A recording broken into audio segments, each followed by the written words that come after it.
بسم اللہ الرحمن الرحیم۔ السلام علیکم کلاس۔ جی ہم کلاس کیسے ہیں آپ لوگ؟ ٹھیک ہیں جی بیٹا؟ ہم نے اپنی غزل شروع کی تھی، غزل نمبر 3۔ اس کے پہلے 3 اشعار کی تشریح ہم نے کی تھی۔ اب جو اس کے باقی ماندہ اشعار رہ گئے ہیں ان کی تشریح آج ہم کریں گے۔ غزل کا ماخذ ہے شبنمستان اور اس کے شاعر ہیں فراق کور کھپوری۔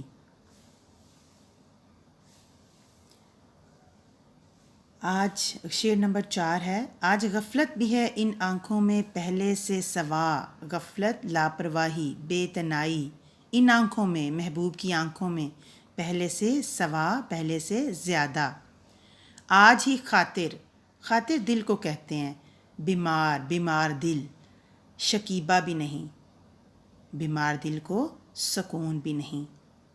بقول شاعر، آج محبوب کی آنکھوں میں پہلے سے زیادہ بے اتنائی اور لاپرواہی دکھائی دے رہی ہے، جبکہ آج ہی میرے بیمار دل کو صبر نہیں۔ اب اس شعر میں شاعر کیا اپنے محبوب کی جو بے اتنائی ہے اس کا ذکر کر رہا ہے، اس کی لاپرواہی کا ذکر کر رہا ہے کہ محب کی خوشیوں کا تمام تر دار و مدار محبوب کے رویے پر ہوتا ہے۔ محب کس کو کہتے ہیں؟ عاشق کو۔ اگر محبوب عاشق پر مہربان ہو جائے تو عاشق آسودہ اور خوشحال نظر آتا ہے، اور اگر خدا نخواستہ محبوب عاشق سے منہ موڑ لے تو عاشق کی زندگی ایک بوجھ بن کر رہ جاتی ہے۔ شاعر عاشق و معشوق کے اسی قسم کے تعلق کو بیان کرتے ہوئے کہتے ہیں، میرا محبوب پہلے بھی مجھ پر نظر التفات نہیں کرتا تھا، لیکن آج تو اس کی بے رخی کی حد ہی ہو گئی، گویا مزاج یار آج حد درجہ بھرم دکھائی دے رہے ہیں۔ بقول شاعر، ہم ہیں مشتاق اور وہ بیزار، یا الہی یہ معاملہ کیا ہے۔ اب اس پہ متضاد کہ آج شاعر کے دل کو قرار نہیں، سکون نہیں۔ ایک طرف تو محبوب کا رویہ آج کچھ زیادہ ہی بگڑا ہوا ہے، اور دوسری طرف یہ دل ہے کہ نہ جانے کیوں ایسا ہو گیا ہے کہ آج اسے صبر ہی نہیں آ رہا، آج صبر کا کوئی یارہ ہی نہیں رہا۔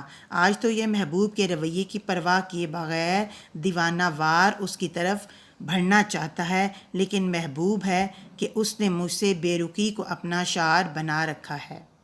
بقول شاعر، بار بار اس کے در پہ جاتا ہوں، حالت اب اضطراب کی سی ہے۔ اگلا شعر دیکھیں۔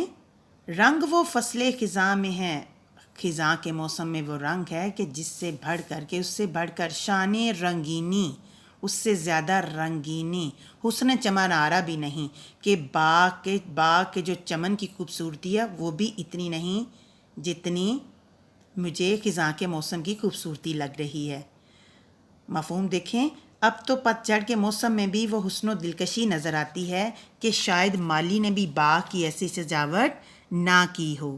اب شاعر اس شعر میں کہنے کی کوشش کر رہا ہے کہ اصل میں شاعر بتانے کی کوشش کر رہا ہے کہ ایک خوشگوار اور کامیاب زندگی کیسے گزاری جا سکتی ہے، اس کا کلیہ کیا ہے۔ موسم خزاں عام طور پر تباہی اور بربادی اور ویرانی کی علامت سمجھا جاتا ہے، اور اس کو حزن و ملال اور افسردگی کا استعارہ بنا کر پیش کیا جاتا ہے، لیکن شاعر کے نزدیک انسان کو وہی کچھ نظر آتا ہے جو وہ دیکھنا چاہتا ہے، یعنی کہ انسان کے اندر کا جو موسم ہے وہ کس قدر ہر چیز پر اثر انداز ہوتا ہے، کہ اس کے نزدیک اگر انسان زندگی کے مسائل سے سمجھوتا کرے اور ان سے رنجیدہ خاطر نہ ہو تو پھر بھی زندگی میں آنے والے مسائل خزاں کا استعارہ نہیں بنتے، بلکہ بہار کی نوید سناتے ہیں۔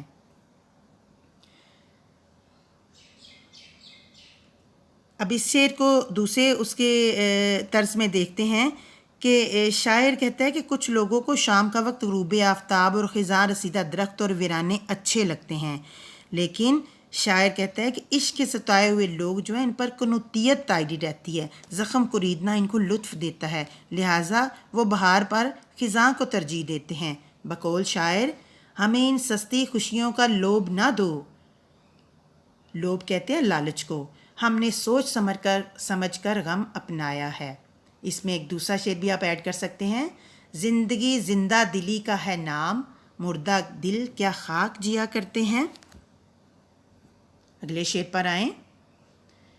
بات یہ ہے کہ سکون وحشی دل کا مقام، کہ وحشی دل کا سکون کہیں بھی نہیں ہے. کنج زندہ یعنی کہ مزار کے کونے میں بھی نہیں ہے اور وسط صحرا میں بھی نہیں ہے اور صحرا کی کشادگی میں بھی سکون نہیں ہے. کنج زندہ مراد قید کا کونا. ٹھیک ہے جی. اس کا مفہوم کیا ہوگا؟ اصل بات یہ ہے کہ دل بے قرار کو نہ تو کسی قید خانے میں قرار ملتا ہے اور نہ ہی صحرا کی کشادگی میں یہ سکون پاتا ہے. اب اس شعر میں شاعر بتا رہا ہے کہ انسانی یعنی کہ اس میں شاعر نے انسانی دل کی بے چینی اور بے قراری کو بیان کیا ہے. شاعر کہتا ہے کہ دل ایک وحشی کی طرح تہذیب سے ناآشنا شے ہے. اس کی فطرت میں بے چینی کا عنصر نمایاں ہے. لہٰذا یہ دل بے قرار کسی صحرا نوورد کی طرح انسان کو قرار نہیں لیتے دیتا. انسان اس کو کسی طرح مقید کرنے سے قاصر ہے، قید کرنے سے قاصر ہے، کیونکہ انسان کے افعال دل کے تابع ہیں. سب کام کس کے تابع ہیں؟ دل کے. جبکہ دل مضطرب و بے قرار رہتا ہے. طرح طرح کی خواہشات اس دل کا مرکز و محور ہیں جن کی تکمیل میں انسان ہمیشہ سرگرداں رہتا ہے، اس کی تلاش میں رہتا ہے. لیکن دل کا حقیقی قرار اگر کسی شے میں ہے تو وہ کس میں ہے؟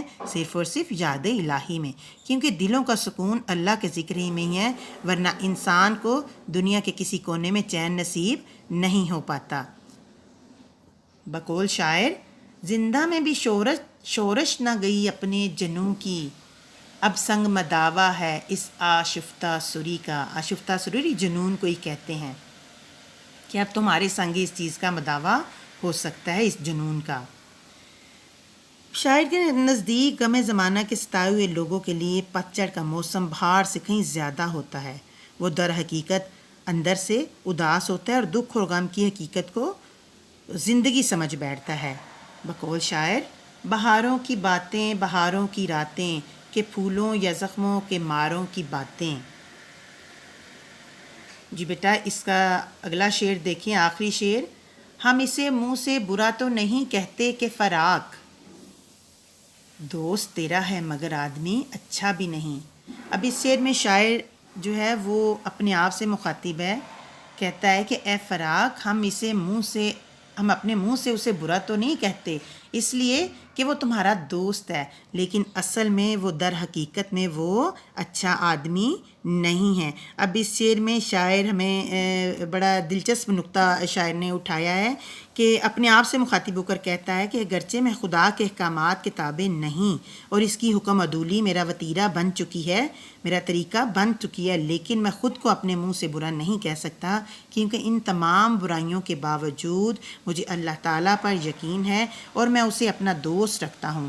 لہٰذا اس رشتہ دوستی کی بنا پر مجھ میں یہ حوصلہ نہیں کہ میں اپنے آپ کو برا کہہ سکوں. اب خدا سے دوستی کا رشتہ ایسا گرا پڑا نہیں ہے کہ انسان خود کو برا بلا کہنا شروع کر دے. اگر وہ ایسا کرتا ہے تو دراصل وہ اس رشتہ دوستی کی توہین کرتا ہے، کیونکہ خدا تو کبھی بندے سے مایوس نہیں ہوتا. اس لیے بندے کو بھی خدا سے مایوس نہیں ہونا چاہیے، بلکہ اس انمول رشتہ دوستی کو پرامید طریقے سے نبھانا چاہیے اور اللہ تعالیٰ کی یاد میں ہمیں مشغول رہنا چاہیے. بقول شاعر: کیا سیر سب ہم نے گلزار دنیا، گلے دوستی میں عجب رنگ و بو ہے. کہ اسی کی دوستی اور اسی کی اپنائیت میں عجیب جو ہے وہ رنگ اور بو ہے، یعنی کہ خوشبو اس کی جو ہے ہر طرف چھائی ہوئی ہے. اب شاعر محبوب کی قدر و قیمت بیان کرنا چاہتا ہے. وہ بتانا چاہتا ہے کہ محبوب سے وابستہ اس سے جڑی ہر چیز قابل تحسین ہوتی ہے اور اسے برا نہیں کہا جا سکتا. یعنی کہ یہ معرفت کا شعر ہے کہ اللہ تعالیٰ کے متعلق اس میں کس طرح سے بات ہو رہی ہے، کیونکہ اسے ہم برا نہیں کہہ سکتے کیونکہ یہ عشق کی تعظیم ہے. بقول شاعر: وہ ہزار دشمن جاں سہی، مجھے غیر پھر بھی عزیز ہے، جسے خاک پا تیری چھو گئی، وہ برا بھی ہو تو برا نہیں. جی بیٹا اس کو آپ نے اب اچھے طریقے سے لرن کرنا ہے. امید ہے آپ سب کو اس کی سمجھ آ گئی ہوگی. جی خدا حافظ.